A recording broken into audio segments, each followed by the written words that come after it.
नमस्कार, स्वागत है आपका हॉर्नबिल टीवी में। मैं हूं आपके साथ विशाल गर्ग और इस वक्त की बड़ी खबर का रुख कर लेते हैं। रुद्रप्रयाग से बड़ी खबर मिल रही है। बाबा केदार के कपाट खोलने की प्रक्रिया शुरू हो चुकी है, शुरू होगी और साथ ही चार धाम यात्रा की तैयारियां भी जोरों शोरों से चल रही है।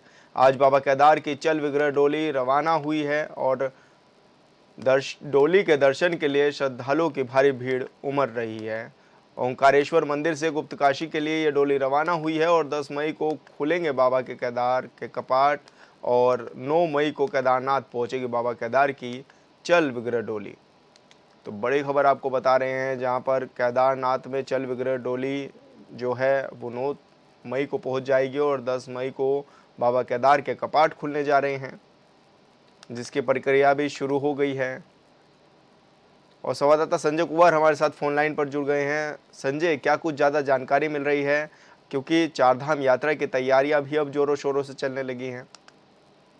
जी बिल्कुल विशाल जी, देखिए जो शीतकाल के जो सन्नाटा जो मधुमेह जो घाटी है केदार घाटी में पसरा हुआ था, उसको तोड़ते हुए आज भगवान केदारेश्वर की डोली जो है उसके प्रथम पड़ाव जो डोली यात्रा का प्रथम पड़ाव है, अभी अब से कुछ देर बाद थोड़ी देर में जो है विश्वनाथ मंदिर गुप्तकाशी पहुंच जाएगी। और इससे पहले देर रात तक जो है बाबा भैरवनाथ की जो मंदिर में जो ऊखीमठ में स्थित है, वहाँ पे पंच जो केदार है उनका गद्य स्थल है, वहाँ पे उनकी विशेष पूजा की गई। और आज विधि विधान पूर्वक जो भगवान केदारनाथ के जो अभी जो रावल हैं उनकी सानिध्य में बीकेटीसी के अधिकारियों के साथ जो है इनकी विशेष पूजा की गई। इस अवसर पर पूरे ऊखीमठ घाटी के जो श्रद्धालु हैं वो हजारों की तादाद में अभी मौजूद हैं। और प्रथम पड़ाव के बाद लगभग 10 मई को सुबह जो है प्रातःकाल भगवान केदार के कपाट खोल दिए जाएंगे। इसको लेकर के बीकेटीसी ने पूरी तैयारियां की हुई है और पूरे मार्ग से अभी भी जो है बर्फ हटाया जा रहा है और मंदिर में रंग रोगन किया गया है। और जो मंदिर की साज सज्जा जो है वो भी बिल्कुल अंतिम चरणों पर है। इसके साथ ही जो घोड़ा खच्चर व्यवसायी जो यहाँ पे कार्य करने वाले जो हजारों घोड़ा खच्चर व्यवसायी हैं, जो ढाबा संचालक हैं, होटल कारोबारी हैं, तीर्थ पुरोहित, पंडित समाज, सब में खुशी की लहर है, क्योंकि जो आराध्य हैं घाटी के आराध्य केदार घाटी के भगवान भोलेनाथ जो हैं एक बार फिर अपनी धरती में पहुंचने वाले हैं। और ये 6 माह जो है पूरी केदार घाटी ही नहीं अपितु जो है पूरे उत्तराखंड में जो पर्यटन और धार्मिक पर्यटन का कारोबार है उसको भी बढ़ाती है। तो लिहाजा बाबा केदार की जो विग्रह डोली है, पंचमुखी डोली है, उसको देखने के लिए जगह जगह ऊखीमठ से गुप्तकाशी के बीच गांव में श्रद्धालुओं का तांता लगा हुआ है। पुष्प वर्षा के जरिए जो है लोग अपनी श्रद्धा भक्ति जो है भगवान बाबा केदार के प्रति प्रकट कर रहे हैं। जी अच्छा संजय, क्या कुछ माने कि चारधाम की जो यात्रा है वो होगी और जिस तरह से बड़ी संख्या में यात्री रजिस्ट्रेशन भी करा रहे हैं, तो कयास लगाए जा रहे हैं कि इस बार पहले के मुकाबले कई यात्री पहुंच सकते हैं। तो व्यवस्थाओं की अगर हम बात करें तो ग्राउंड पर व्यवस्थाएं किस तरह की चल रही हैं अभी? देखिए, चारों धामों में से 2 धाम की व्यवस्था बीकेटीसी बद्रीनाथ केदारनाथ मंदिर समिति करती है और बद्रीनाथ मंदिर समिति पूरी तरह जो है व्यवस्थाओं में जुटी हुई है। उनके पास पर्याप्त मैन पावर है, व्यवस्थाएं, धर्मशाला है। लेकिन भगवान बद्रीनाथ और केदारनाथ बद्रीनाथ में रोड हेड पे होने के कारण जो है व्यवस्थाएं चुस्त दुरुस्त करने में उतना समय नहीं लगता है और प्रशासन की टीम भी जो है 24 घंटे तत्पर रहती है, क्योंकि रोड हेड पर। लेकिन केदारपुरी में जो लंबा जो पैदल रास्ता तय कर करके श्रद्धालुओं को केदारपुरी पहुंचना पड़ता है और बीच में रास्ते में ग्लेशियर वाला मार्ग भी होता है। तो लिहाजा पहले 15 से 20 दिन जो है जो आंकड़ा जो अंदाजन लगाया जाता है उससे भी अधिक जो है यहाँ पे श्रद्धालु पहले 15-20 दिन पहुंचते हैं। तो कहीं ना कहीं प्रशासन को बिल्कुल जो अलर्ट मोड पे रहना होगा और मैन पावर बढ़ाते हुए और यहाँ पे हर तरह की व्यवस्थाएं एक्स्ट्रा में रखनी पड़ेगी, क्योंकि देखिए अभी भी होटल व्यवसायी, पंडित पुरोहित और अन्य लोग जो आजीविका जिनकी ये धार्मिक पर्यटन से चलती है वो अभी नाखुश नजर आ रहे हैं। क्योंकि चारधाम में जिस तरह सरकार ने ये टोकन सिस्टम किया हुआ है कि जो फिक्स किया गया कि जो प्रत्येक दिन कितने तीर्थयात्री कहाँ कौन से धाम में यात्रा करेंगे, लेकिन इससे ज्यादा कैपेसिटी जो है अभी रहने खाने की और अन्य व्यवस्थाएं जो यहाँ पे उपलब्ध जो ये लोग कराते हैं और ये सभी नाखुश नजर आ रहे हैं, क्योंकि इनका कहना है कि ये जो रोटेशन सिस्टम है, जो टोकन सिस्टम है, जो रजिस्ट्रेशन सिस्टम है, वो आरंभ के 1-2 महीने में जो है काफी परेशान करता है, क्योंकि पहले जो 1.5 से 2 महीने ही होते हैं जो मुख्य जो आजीविका जो इनकी चलती है और चरम पर होता है ये व्यवसाय। लेकिन जो जी, आज बिल्कुल संजय, सही कहा आपने कि तैयारियां जोरों-शोरों से चल रही है और जल्द ही चारधाम यात्रा की तैयारियां पूरी कर ली जाएगी। बहुत-बहुत शुक्रिया आपका तमाम जानकारी साझा करने के लिए।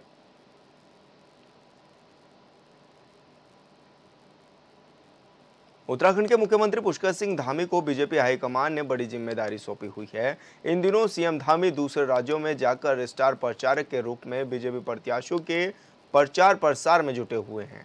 इसी के चलते सीएम धामी आज तेलंगाना पहुंचे, जहां सीएम धामी ने सिकंदराबाद से बीजेपी प्रत्याशी जी किशन रेड्डी के पक्ष में प्रचार किया। साथ ही सीएम ने चुनाव के दौरान युवा सम्मेलन में भी शिरकत की और जनता के समक्ष सरकार की उपलब्धियां रखी।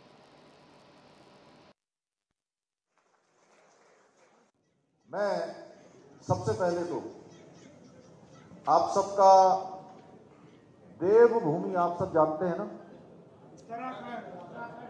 देवभूमि कहाँ है? उत्तराखंड के मुख्य सेवक के नाते आप सबका अपनी ओर से वेलकम करता हूं, आप सबका अभिनंदन करता हूं। और हमारे पत्रकार भाई एवं बहनों, देवभूमि उत्तराखंड भगवान बद्री विशाल की धरती है, बाबा केदारनाथ की धरती है और आदि कैलाश की धरती है। और जहां से गंगा निकलती है, गंगा निकलती है, यमुना निकलती है। गंगा और यमुना का उद्गम स्थल और पूरे देश को उत्तराखंड देवभूमि से निकलकर, हिमालयों की कंदराहों से निकलकर पूरे देश को जल और जीवन, जल भी देती है और लाइफ भी देने का काम करती है। उस देवभूमि से आप सबके बीच में आज इस लोकतंत्र के महायज्ञ में ये सेलिब्रेशन है, ये हमारे लिए एक फेस्टिवल है। ये जो 13 मई को हमारा वोटिंग होना है, वो वोटिंग का दिन क्या है? क्या है? जोर से बोलिए, इतना कम आवाज आ रहा है। फेस्टिवल है। हम नई सरकार चुनेंगे ना, नई सरकार फॉर्म करेंगे, तीसरी बार मोदी जी को प्रधानमंत्री बनाएंगे ना?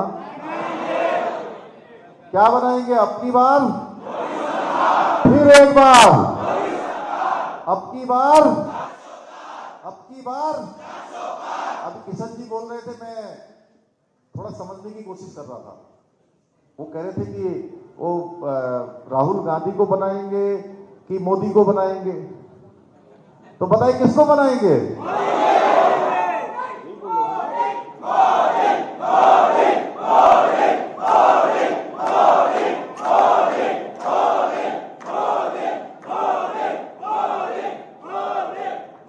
तो हम मोदी जी को तीसरी बार प्रधानमंत्री बनाने के लिए और किशन जी को यहां से फिर से दिल्ली मेंबर ऑफ पार्लियामेंट बनाकर भेजने के लिए यहां पर हम सब लोग इकट्ठे हुए हैं। भाइयों बहनों, मैं किशन जी का मेरा लगभग पिछले 25 सालों से इनको बहुत नजदीक से मैं जानता हूं। मैंने देखा है ये बहुत संघर्षशील नेता है और अपने लिए कोई भी बात कहने में बड़ा संकोच करते हैं। इनको पार्टी ने जो भी रिस्पॉन्सिबिलिटी दी, चाहे तेलंगाना के अंदर दी हो या जब तेलंगाना नहीं था, आंध्र प्रदेश के अंदर जब कंबाइंड स्टेट था, उस समय आंध्रा के अंदर दी हो या देश के अंदर दी हो, आपने लगातार पार्टी को बढ़ाने के लिए काम किया है। लगातार विचारधारा के लिए काम किया है और पिछले 45 वर्षों से लगातार ये सोशल लाइफ में है, लगातार ये पार्टी की, समाज की, देश की सेवा कर रहे हैं, राज्य की सेवा कर रहे हैं। उसी का परिणाम है कि आज तेलंगाना के अंदर, मैं इससे पहले भी यहां आया था 2 दिन के प्रवास पर, 2 दिन आया मैं, वारंगल, निजामाबाद और हैदराबाद, 3 स्थानों पर मेरे साथ लक्ष्मण जी ने और हमने कार्यक्रम किया था। बड़ी बड़ी रैली करी थी, रोड शो भी किया था, बड़ा पब्लिक मीटिंग भी एड्रेस किया था। तो भाइयों बहनों, एक बात मैं आप सबके सामने कहना चाहता हूं। मैं यहां आने से पहले मैं देश के अन्य राज्यों में भी गया हूं। चुनाव प्रचार के लिए मैं झारखंड में गया, मैं उत्तर प्रदेश में गया, मैं दिल्ली में था, मैं वेस्ट बंगाल में था। अनेक राज्यों में जाने के बाद मैं एक बात पूरे देश के अंदर सुन रहा हूं कि इस बार इस बात का कोई डिस्कशन नहीं है कि सरकार किसकी बनने वाली है। किसी से पूछेंगे तो हर कोई व्यक्ति कह रहा है कि सरकार कौन बना रहे, सरकार जैसे आप लोग कह रहे हैं, वैसे पूरा देश कह रहा है, पूरब से लेकर पश्चिम, उत्तर से लेकर दक्षिण और कश्मीर से लेकर कन्याकुमारी तक और अटक से लेकर कटक तक पूरे देश के अंदर एक ही बात है कि सरकार बहनी मोदी जी की बात। उत्तराखंड से बड़ी संख्या में बीजेपी नेता और कार्यकर्ता अलग अलग राज्यों में चुनाव प्रचार के लिए गए हुए हैं। वहीं मुख्यमंत्री पुष्कर सिंह धामी की भी इन दिनों काफी डिमांड बढ़ी हुई है। इसी के साथ उत्तराखंड में जल्द ही चारधाम यात्रा भी शुरू होने जा रही है। ऐसे तमाम विषयों को लेकर बीजेपी विधायक खजानदास से हॉर्नबिल टीवी ने खास बातचीत की है। भाजपा विधायक खजानदास जी इस वक्त हमारे साथ मौजूद हैं। विधायक जी, लगातार जिस तरह से देखा जा रहा है, लोकसभा चुनाव चल ही रहे हैं उत्तराखंड में, हालांकि पहले फेज में इलेक्शन हो चुके हैं, अलग अलग जगहों पर ड्यूटी भी लगाई गई है। क्या कुछ आपकी भी ड्यूटी सुनिश्चित की गई है इस दौरान? देखिए, जब किसी भी राज्य में चुनाव होते हैं, और अभी तो आम चुनाव हुए हैं लोकसभा के, इसमें जहां पर चुनाव समाप्त हो गए जैसे उत्तराखंड में, तो उत्तराखंड के काफ़ी कार्यकर्ता अन्य राज्यों में उनकी ड्यूटी लगाई गई है ताकि वहां पे कार्यकर्ताओं का वो सहयोग करें और एक सहयोग की भावनाओं से सब लोग जाते हैं। तो मेरी भी ड्यूटी लगी है। मैं हमीरपुर जो लोकसभा क्षेत्र है उसमें मुझे जाना था, किंतु मेरा स्वास्थ्य खराब होने के कारण मैं इस समय नहीं जा पाया और 14-15 तारीख के लगभग मैं जाऊंगा और वहां मैं 15 दिन तक रहूंगा। अच्छा, लगातार ये भी देखा जा रहा है मुख्यमंत्री पुष्कर सिंह धामी भी अलग अलग राज्यों में प्रचार प्रसार करते हुए दिखाई दे रहे हैं। लगातार राष्ट्रीय नेतृत्व भी उनका कद बढ़ा रहा है, जिस तरह से देखा जा रहा है कि वो अलग अलग राज्यों के दौरे पर हैं। किस तरह से देख रहे हैं उनके, जिस तरह से छवि एक बढ़ती हुई नजर आ रही है? देखिए, माननीय मुख्यमंत्री जी सबके चहेते हैं और जिस तरह से उनका जिम्मेदारियां सौंपी गई है, अलग अलग राज्यों में स्टार प्रचारक के रूप में वो काम कर रहे हैं और विभिन्न राज्यों का दौरा कर रहे हैं और उनकी एक छवि, स्वच्छ छवि के कारण उनको केंद्र ने बुलाया भी है और जिम्मेदारी भी सौंपी है। मुझे लगता है कि जो उनका जैसे यहाँ पे यूसीसी जिस तरह से लागू हुआ है, उसका भी अन्य राज्यों में उसका प्रचार प्रसार करने भी जा रहे हैं और अपनी बात को कह रहे हैं और वो अपनी बात को बिल्कुल सच्चे मन से कहते हैं और इसलिए मुझे लगता है कि केंद्रीय नेतृत्व ने इसलिए उनको स्टार प्रचार बनाया है। अच्छा विधायक जी, प्रधानमंत्री नरेंद्र मोदी ने एक भाषण में कहा था कि अगर कांग्रेस आएगी तो मंगलसूत्र तक गिरवी रखवा लेंगे। ऐसे में कांग्रेस भी तंज कस रही है। कांग्रेस का भी कहना है कि हमारे मैनिफेस्टो में ऐसा नहीं है। किस रूप में देख रहे हैं आप और क्या कहेंगे इसको लेकर? देखिए, कांग्रेस के लीडर ने इस तरह की बातें कही थी कि हम पूरी जांच पड़ताल करेंगे, घर की संपत्ति क्या है। मान लिया जाए कि जिसकी संपत्तियां कहीं देहात में भी है और कहीं शहर में भी है, तो उनको एक ही संपत्ति देने का अधिकार, इस तरह की बात कांग्रेस के नेताओं ने कहा और उनके जो उनका घोषणा पत्र है उसमें भी कहा गया। तो इस तरह माननीय प्रधानमंत्री जी ने ठीक ही कहा कि तुम्हारी नज़र किधर है। पहले तो तुम लोग भ्रष्टाचार की जननी रही है, कांग्रेस हमेशा रही है, और आज इस तरह की बात कर रही है। आज लोगों का छीनने का बात कर रही है, चाहे उनके पास सोना हो, चाहे उनके पास संपत्ति हो। तो गलत बात है, ठीक तर्क नहीं है। अच्छा, प्रदेश में जिस तरह से वनाग्नि की घटनाएं भी बढ़ रही हैं, ऐसे में एक और आरोप ये भी लगाए जा रहे हैं कांग्रेस की ओर से कि एक और तो प्रदेश में वनाग्नि की घटनाएं बढ़ रही हैं और ऐसे में आपके जो लोग हैं वो लगातार बाहर हैं स्टार प्रचारकों के तौर पर, वो प्रदेश में वनाग्नि की घटनाओं पर संयम या फिर रोकथाम नहीं लगा पा रहे ये हैं। बहुत बड़ा दुर्भाग्य है कि जिस तरह से प्रदेश में पूरी तरह से जो है आग के घेरे में आ गया है, हमारी वन संपदा बहुत ज़्यादा नष्ट हो चुकी है और इसमें मैं तो कहता हूँ कि उस पर कार्रवाई अति गंभीर कार्रवाई होनी चाहिए ऐसे लोगों पे और उनको आजीवन कारावास होना चाहिए। जिस तरह से उन्होंने वन संपत्ति को नुकसान पहुंचाने का काम किया, उनको पता करके उनको जेल के अंदर जाना चाहिए। रहा सवाल हमारे माननीय मंत्रीगणों का और माननीय मुख्यमंत्री जी का, मुख्यमंत्री जी हमेशा मॉनिटरिंग कर रहे हैं, पर डे मॉनिटरिंग कर रहे हैं, संबंधित अधिकारियों को निर्देशित कर रहे हैं, वीडियो कॉन्फ्रेंस के माध्यम से उनको बता रहे हैं कि आपको सारे काम को छोड़ करके आप वन संपदा को बचाएं और अग्नि को किसी भी तरह से जो है काबू में करें। ये माननीय मुख्यमंत्री जी का भी कहना है और जो हमारे वन मंत्री हैं वो भी लगातार संपर्क में हैं। और अभी आपने देखा होगा कि पौड़ी जिले में जिस तरह से डीएम ने बड़ी गंभीरता को दिखाया है और सभी कर्मचारियों को, अधिकारियों को अपने साथ लेकर के आग बुझाने के लिए गए, ये बहुत बड़ी बात है। अच्छा सर, चारधाम यात्रा भी प्रदेश में शुरू होने जा रही है, किस तरह की तैयारियां भी आप देख रहे हैं, क्योंकि बड़ी संख्या में श्रद्धालु पहुंचते हैं उत्तराखंड में। मैं कहना चाहूँगा कि चारधाम यात्रा इस समय की बहुत ही सफलतम यात्रा होगी और इसके लिए पूरी तैयारी के साथ माननीय मुख्यमंत्री जी मॉनिटरिंग कर रहे हैं।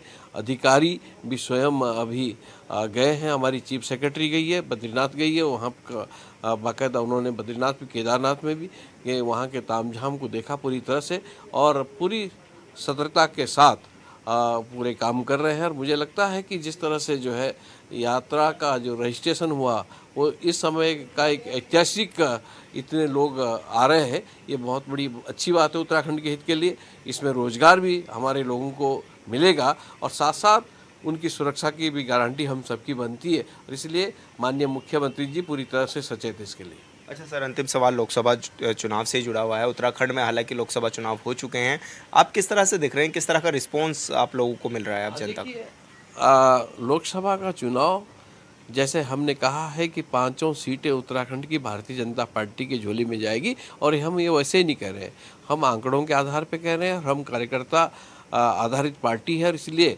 कार्यकर्ताओं का जिस तरह से जो है बाकायदा रुझान आया है, कार्यकर्ताओं ने जो हमारे वरिष्ठ जनों को अवगत करवाया है, उसके लिए हम इतना सजगता से कह रहे हैं कि पार्टी हमारी जीतेगी और 5 सीटें जीतेगी।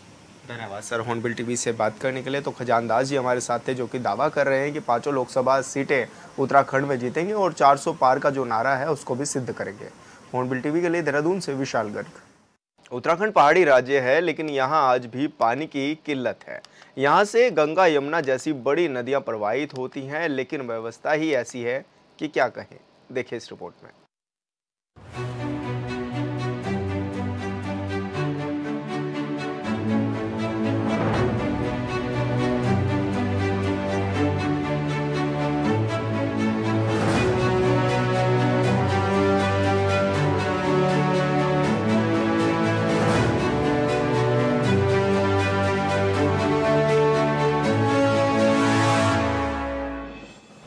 जल जीवन मिशन में भ्रष्टाचार, लाखों खर्च फिर भी फायदा नहीं।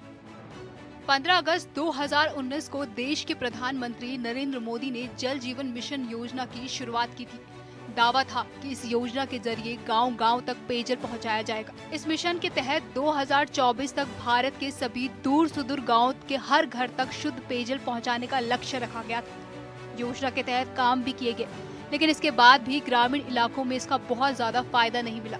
अब लोग कह रहे हैं कि अपने देश में अगर कोई योजना है जिसमें सबसे ज्यादा भ्रष्टाचार हुआ है तो वो है जल जीवन मिशन योजना।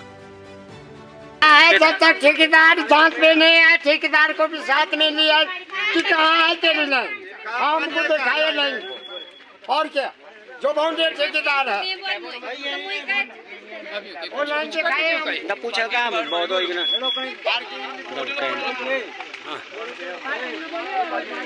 हमारे गांव में पार्किंग नहीं, कुछ नहीं, गाड़ी की रूट बना दिया, कोई शिवलिंग बना दिया, कोई पार्किंग नहीं, कोई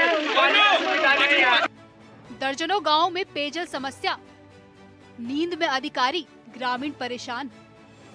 देश के बाकी राज्यों में इस योजना के जरिए लोगों को कितना फायदा हुआ ये तो कहना मुश्किल है, लेकिन उत्तराखंड के उत्तरकाशी में दर्जनों गांव के हजारों लोगों का कहना है कि योजना का पैसा तो आया, काम भी हुआ, लेकिन योजना भ्रष्टाचार की भेंट चढ़ गई। लाखों रुपए खर्च करने के बाद भी इस योजना का लाभ आज तक ग्रामीणों को नहीं मिला।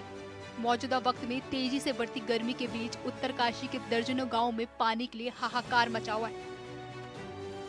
तब पूछा क्या बहुत हो गया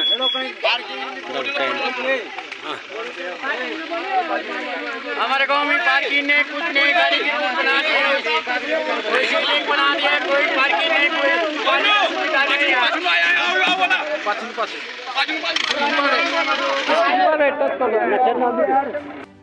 बड़कोट इलाके में पानी की समस्या, बूंद बूंद पानी के लिए तरस रहे लोग।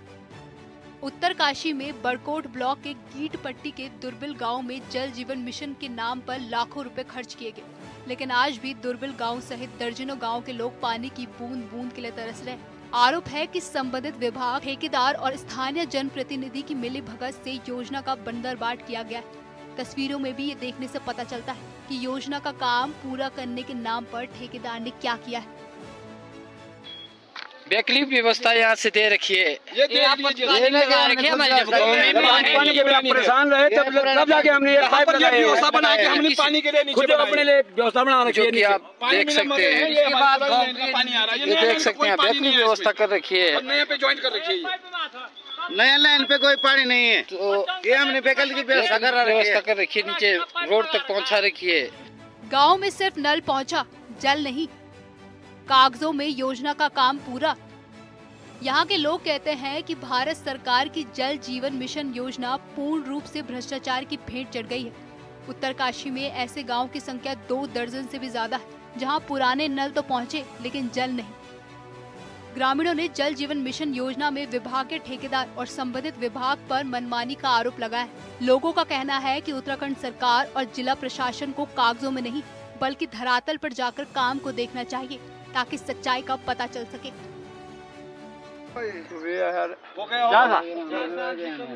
ये 50 साल की लाइन है, खुद गांव वाले हम इसकी रिपेयरिंग कर रहे हैं, हम पानी खा रहे थे, जो कि इसमें भी हमने बच्चों को कोई पता नहीं है। इसके बारे में हमने दादा पटाओ की बना रखे है, हमें इसके बारे में पता नहीं है, इसके बारे में पता नहीं है। और ये जो है इस पर ये पानी बंद कर दिया, हमारे से आगे दिखा जाए, ये लाइन है इसी पुरानी लाइन पर, बस इसी पुरानी लाइन पर मतलब ये ज्वाइंट कर दिया। कम से कम यहाँ से 1000 मीटर पर गांव में कोई लाइन नहीं है, गांव में कुछ नहीं है। ठेकेदार और विभाग की मिलीभगत, योजना में लूट, फिर जांच क्यों नहीं? कोई भी योजना बनाता है तो पीएम से लेकर सीएम तक और विभागीय मंत्री से लेकर जिलाधिकारी तक योजना की तारीफ करते हैं। दावा होता है कि योजना से लोगों को लाभ मिलेगा। योजना के नाम पर पैसे भी खर्च होते हैं, जैसे उत्तरकाशी में खर्च किए गए, लेकिन विभागीय अधिकारियों की मिलीभगत का नतीजा है कि लोग बूंद बूंद को तरस रहे हैं और योजना के काम को कागजों में पूरा कर दिया गया है। कुछ लोगों की हमारी लाइन थी पुरानी, काफी समय हो गया था। ये यहीं पर पुरानी लाइन पर हमारे 50 साल की आगे कोई लाइन नहीं, ये हमारी गांव की है पुरानी जमाने की। इस पे इन्होंने ज्वाइंट कर दिया, ये ज्वाइंट कर दिया आगे से। ये आप देख सकते हैं, कम से कम नहीं तो गांव से 500 मीटर की दूरी पे है, ज्यादा 500 मीटर। न कोई हमारे यहाँ कोई लाइन भी गाँव में न कोई ज्वाइंट कर दिया। पंचायत के अंडर की लाइन है ये, 50 साल पहले की है। दादा पटाओ चटंग से खा रहे थे लोग पानी, दादा पटाओ की लाइन है, हमारे हमें पता नहीं इसके बारे में, इसीलिए हम खा रहे हैं पानी भी ला, इस पे बूंद भी पानी नहीं आ रहा अभी तक। जीरो टॉलरेंस की नीति पर सवाल, भ्रष्टाचार तो है, फिर कार्रवाई कब? उत्तराखंड में बीजेपी की डबल इंजन वाली सरकार है और सरकार का दावा है कि सरकार जीरो टॉलरेंस पर काम कर रही। तो फिर ऐसा क्यों है कि उत्तरकाशी के लोगों को मीडिया में ये कहना पड़ रहा है कि भ्रष्टाचार पर कार्रवाई से बड़ी बड़ी बातें? सच्चाई तो ये है कि ऊपर से लेकर नीचे तक के लोग भ्रष्टाचार में डूबे हैं, जिसकी गवाह बड़कोट इलाके की ये तस्वीरें हैं। हॉर्नबिल टीवी के लिए उत्तरकाशी से दीपक नौटियाल की रिपोर्ट।